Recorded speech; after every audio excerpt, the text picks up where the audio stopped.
여러분, 최근에 정말로 대한항공 아시아나 합병이 다가오면서 이런저런 것들이 바뀌는 게 체감되고 있는데요. 서로 코드쉐어도 하고 있고, 이제는 아시아나에서 대한항공 기내식도 나오는 상황. 오늘은 그 중에서 가장 체감되는 한 가지, 시트가 대한항공으로 바뀐 인천 후쿠오카 대한항공 맛 아시아나 A350 탑승 후기입니다. Yeah, I'm so fresh like the morning. Mouth wide open like they yawning. Every time they see me, they in G-Shock. Homie, this is too far. Homie, I feel too alive. 안녕하세요. 오늘은 이제 또 아시아나 항공을 타고 인천에서 후쿠오카까지 갈 건데요. 이번에 발권하게 된 게 지금 탑승일 기준으로 6월인데요. 6월에 유리 할증료가 낮아진다 뭐 그런 말들이 되게 많아가지고 찾아보니까 후쿠오카가 또 되게 저렴하더라고요. 아무래도 유리 할증료 때문에 중장거리 노선들보다는 항공사들이 단거리 노선을 위주로 좀 증편을 한 듯해요. 그래가지고 오늘은 그 후쿠오카를 되게 대한항공도 한 25만원 선에 내고 아시아나도 제가 커뮤니티에 올렸는데 한 17만원 선에 왕복을 할 수 있어가지고 오늘 되게 괜찮아 보이길래 발권을 했습니다. 오늘은 T클래스로 발권했고요. 가장 싼 표 한 8만원 정도에 발권했어요. 8만원 정도에 발권을 했고, 근데 발권 타이밍인 게 확실히 이게 발권을 하고 나서 오히려 더 떨어지더라고요. 만원 정도 더 떨어져가지고 막 7만원 선에도 갈 수 있었음. 전 뒤에 이제 부산 갈 일이 있어가지고 일부러 편도 발권했는데 아마도 부산 가야 되고 그런 일이 없었으면 그냥 왕복 발권을 했었을 것 같아요. 이게 가격이 너무 사기라 가지고 그냥 일반 LCC로도 사실 10만원대 가격이면 웬만하면 갔을 것 같아요. 제가 6월에 출국 일정이 없었어가지고 너무 어디 가고 싶은데 너무 비싸고 어떻게 해야 되지 하다가 오늘 드디어 갈 수 있게 되었습니다. 요즘 사실 인천공항 2터미널이 되게 북적북적해졌는데요. 옛날에 2터미널에서 영상 찍을 때는 되게 안 쪽팔렸었는데 요즘은 사람이 너무 많아져서 그런지 쉽지가 않습니다. 아시아나 카운터로 한번 가서 그냥 짐을 붙이고 마무리를 좀 빠르게 해보도록 할게요. 참 요즘 항덕 생활하기가 쉽지가 않아요. 고육과 항덕 지원금 그런 거 없나? 뭐 이런 이상한 소리를 하면서 카운터로 가보겠습니다. 인천공항 2터미널로 이전한 아시아나. 이제는 많이들 보셨겠지만 G에서 J카운터까지 운영을 하고 있고요. 이코노미 셀프 백트랩은 G, 그냥 이코노미와 우수 회원 카운터는 J카운터를 사용하실 수 있습니다. 저는 이제는 사라질 아시아나 등급으로 전용 체크인 공간에서 체크인을 마쳤고요. 합병하면 여기를 모닝캄 셀렉트 전용 카운터로 쓴다는 말도 있던데 일단은 좀 지켜봐야 될 것 같습니다. 조심스럽게 이코노미 스마티움으로 자리 업그레이드 이것도 여쭤봤는데 실패했습니다. 사실 뒤에서 언급을 하겠다만 이제는 이코노미 스마티움 자리가 의미가 없긴 해요. 의미가 없긴 한데 그냥 기분만 내보고 싶었습니다. 저는 작은 가방을 하나 붙여보고요. 보딩 패스도 정상적으로 받았습니다. 이제는 없어질 아시아나 색동티 보딩 패스. 마음이 그냥 아주 찹찹합니다. 그리고 인천공항 스마트 패스가 바뀐 점이 하나 있는데요. 이제 스마트 패스 전용 라인인 곳이 상당히 많아졌고요. 전용 보안 검색장도 있어가지고 상당히 빠르게 들어오실 수가 있습니다. 약간 무늬만 스마트 패스고 그런 거보다 요즘 훨씬 빨라졌어요. 자, 이제 점심시간쯤이라서 점심 먹으러 라운지로 가보겠습니다. 아시아나를 타시면서 비즈니스를 이용하시거나 스월 골드 티어가 있으시다면 대한항공 라운지를 이용하실 수가 있는데요. 저는 이번에는 많고 많은 대한항공 라운지 중에서 동편 좌측 라운지를 이용해봤습니다. 이거 의외로 대기가 한 명도 없었습니다. 12시쯤 들어갈 예정이라 가지고 무수한 대기를 각오하고 왔는데 아주 아주 다행입니다. 저는 제일 뒤쪽 자리로 자리를 잡았고요. 목이 너무 말랐어가지고 콜라를 먼저 한 캔 해줬습니다. 콜라는 바이 달라고 하면 한 캔씩 주시고요. 간 김에 주류도 좀 담아봤어요. 아리아 브릿, 나뚜르, 쿠스마노, 소비뇽 블랑 다 3에서 5만원 정도 하는 라인업들. 핫푸드는 항상 보던 것들 위주로 채워져 있고요. 다만 메뉴가 주기적으로 바뀌긴 하는 것 같습니다. 몇몇 메뉴가 바뀌긴 했더라고요. 다만 나머지 음식들은 항상 보시던 그 음식들로 채워져 있습니다. 요렇게 비빔밥 세션도 있고 동편 좌측 라운지의 자랑 라면 도서관은 문을 닫았네요. 정확히는 벌써 고장이 났습니다. 대신 옆에 라면들 쌓아놓고 배식을 하고 있는 중이더라고요. 그리고 과일과 우유들, 아이스크림까지 해가지고 후식까지 잘 챙겨 드시면 좋을 것 같습니다. 저는 무료 급식소 역할로 라운지를 쓰기 때문에 이렇게 받아와서 점심을 먹어줬고요. 새우들이랑 김말이, 두부랑 푸실레 샐러드, 아주 배가 고파가지고 허겁지겁 먹었습니다. 네, 다음에는 가든 라운지도 한번 가보도록 할게요. 좀 여유롭게 뷰 보면서 먹기에는 가든 라운지가 좋다고 들어가지고, 대신 여기는 아케이드 룸이라고 따로 있어가지고 인형 뽑기나 게임 같은 거 하실 수 있어서 둘이서 같이 오셨다면 여기 이용하셔도 나쁘지 않을 것 같습니다. 게임 하나씩 하실 수 있고요. 앞쪽에 카트라이더와 축구 게임은 그냥 동전 업체도 이용 가능하십니다. 감사합니다. 앞에서 코인을 받아서 넣으시면 작동하는 인형 뽑기, 제가 또 한번 뽑는 거 보여드릴게요.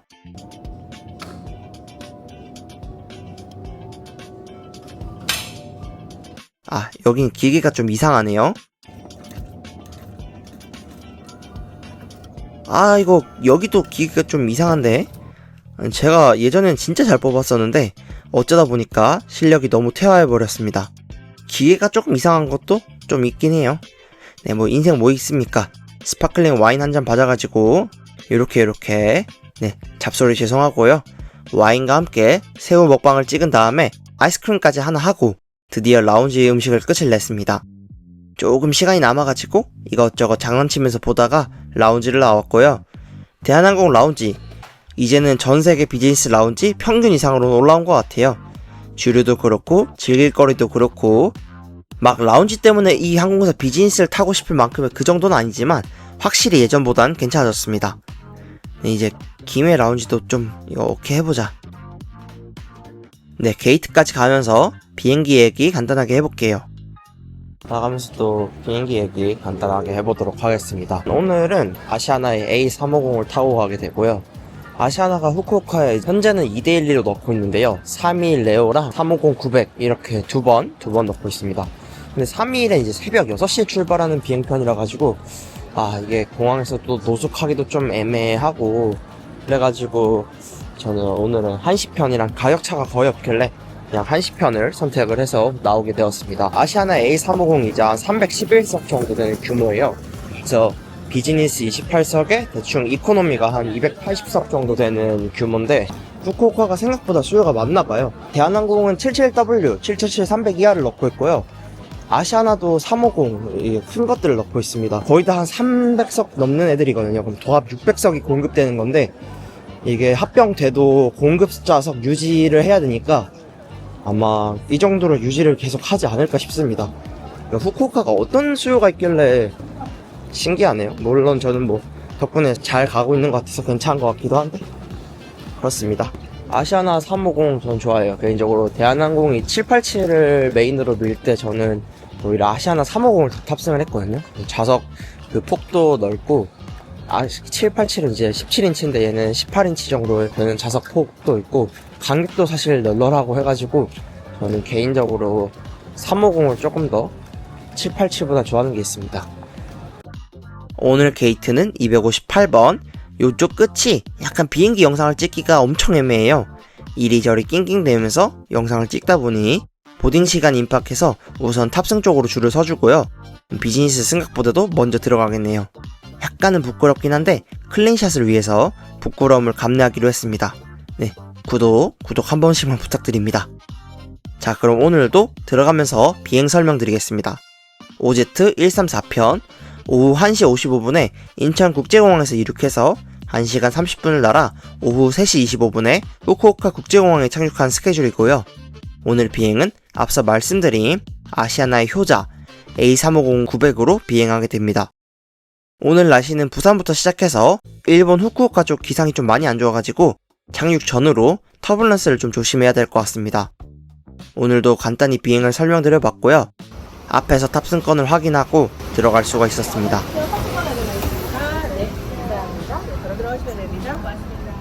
네, 근데 이거 뭔가 좀 이상하죠? 엥? 비플 오늘은 아시아나 리뷰 아니었어? 네, 하실 수도 있는데, 오늘은 대한항공 시트로 내부 청가리를 마친 아시아나의 A350을 만났습니다. 원래 이거 보라색 천으로 따로 구역이 있어야 되는 아시아나 이코노미 스마티움도 대한항공의 엑스트라 레그룸 좌석으로 바뀌어있네요. 와, 이거 미쳤습니다.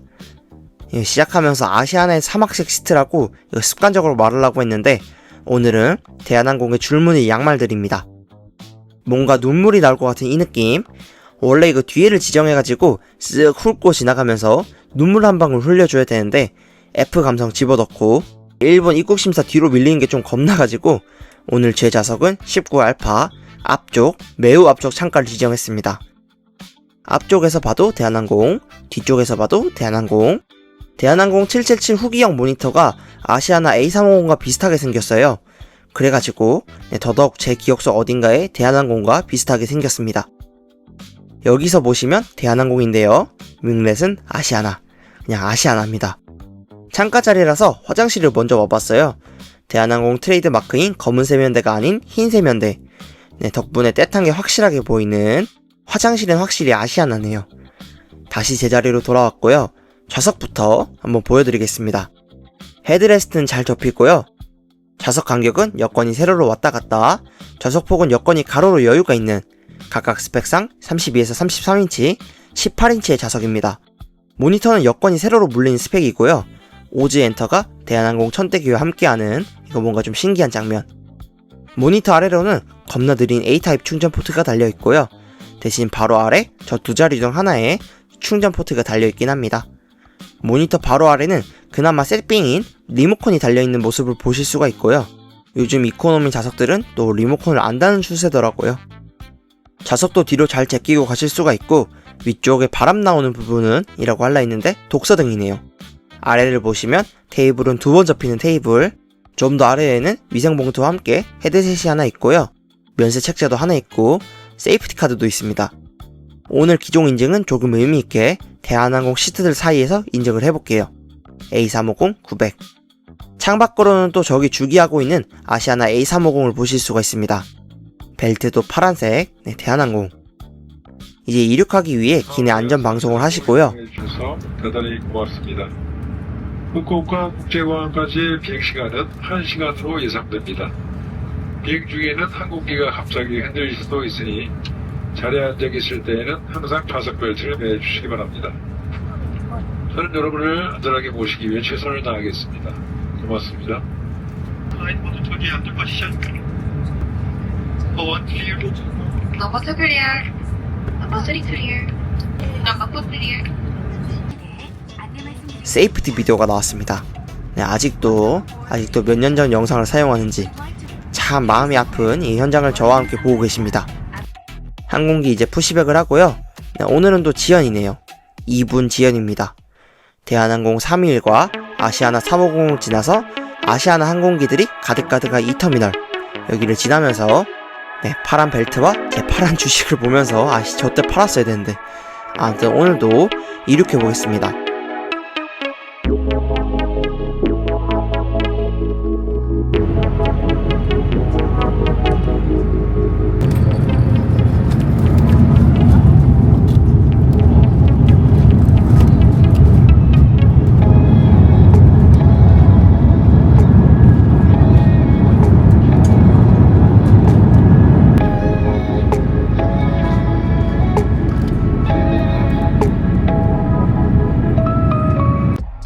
순환고도로 올라왔고요. 너무 가까운 후쿠오카.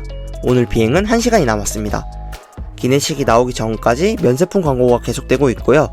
맑은 하늘, 그리고 아시아나 색동 윙렛.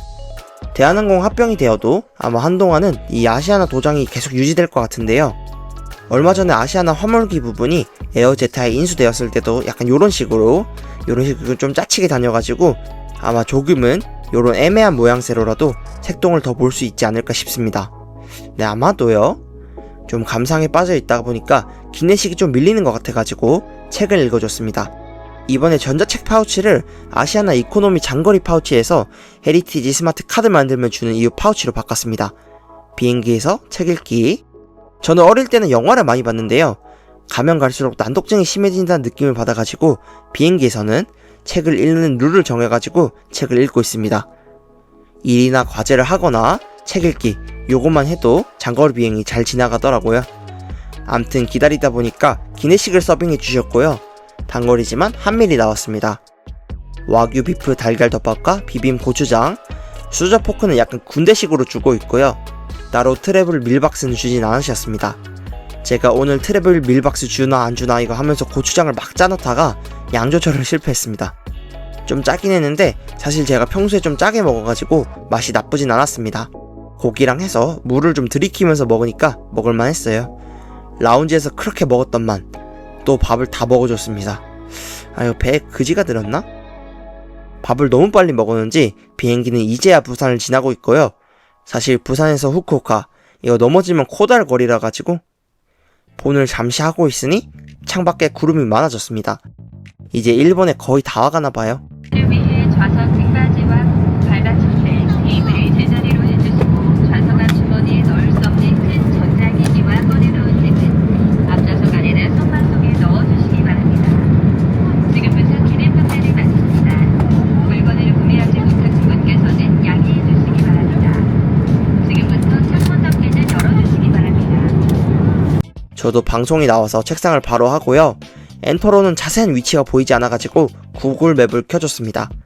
대마도 위를 지나가고 있네요. 암튼 조금 더 기다리니 후쿠오카 시내가 보이고요. 시내와 가까운 후쿠오카 공항. 그래서 관광 나가기가 너무 좋더라고요. 제가 일본에서 가장 좋아하는 공항 2위입니다. 1위는 하네다.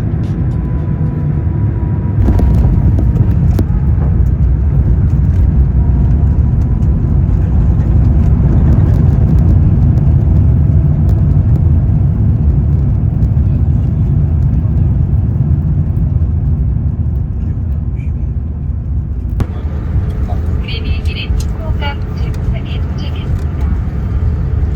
비행기가 완전히 멈추고 좌석 벨트 부스팅이 꺼질 때까지 자리에 앉아서 기다려 주십시오. 선반 벨트를 내는 안에 있는 물건이 떨어질 수 있으니 주의하시기 바랍니다.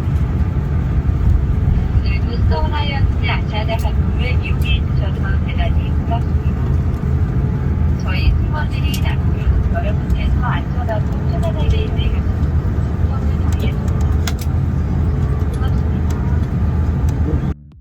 아무튼 오늘 아시아나 항공기 후쿠오카 공항에 착륙을 했습니다. 오늘 인천에서 후쿠오카까지 아시아나 맛 대한항공인지 대한항공 맛 아시아나인지 이거 A350은 여기서 하기를 합니다. 아시아나 이제 정말로 합병이 얼마 안 남았다는 게 체감되는 탑승이었고요. A380도 시트 가리기 시작했다고 소문이 있던데 380도 타봐야 되나 뭐 이런 생각을 해봤습니다. 티어런 하면서 정말 많이 탔던 아시아나 A350. 제가 777이 최애긴 하지만 아시아나에서만큼은 350이 최애라고 말을 할 수 있을 것 같습니다. 사실 이거 아시아나 777이 좀 구린 것도 있긴 한데 아직 제 채널에 아시아나 A350 비즈니스 후기가 없어요. 요 후기도 조만간 말아서 올릴 수 있도록 하겠습니다. 네, 요즘 비즈는 식기도 음식도 대한항공 거 나온대요. 합병까지 큰 이슈 없이 승객 입장에서도 받는 서비스의 질이 우상향했으면 하는 바람으로 오늘 영상을 마쳐보겠습니다. 좀 할 말도 참 많긴 한데 오늘 영상은 여기까지입니다. 궁금하신 점은 DM이나 댓글 주시면 제가 아는 선에서 모두 답글 달아드리겠습니다. 항상 시청해주셔서 감사합니다. 지금까지 비플라이 비플이었습니다. 감사합니다. 좋은 비행 되세요.